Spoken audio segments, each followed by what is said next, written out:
السلام علیکم ورحمت الله وبرکاتو.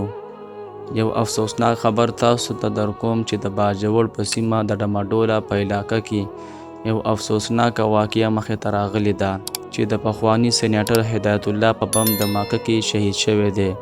د هغه په ګاډي کې ریموټ کنټرول بم ایښودل شوی و چې هغه کله دغه وکوزي ته ورسېدو نو په دې باندې دماکه شوې ده. په دغه دماکه کې دا پخپله هم شهید شوی دی او ورسره 3 کسان نور هم شهید شوي دي.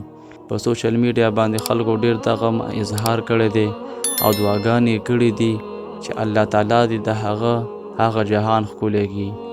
یقینا چې په دې باندې به هر پښتون ډیر زیات خفه وي.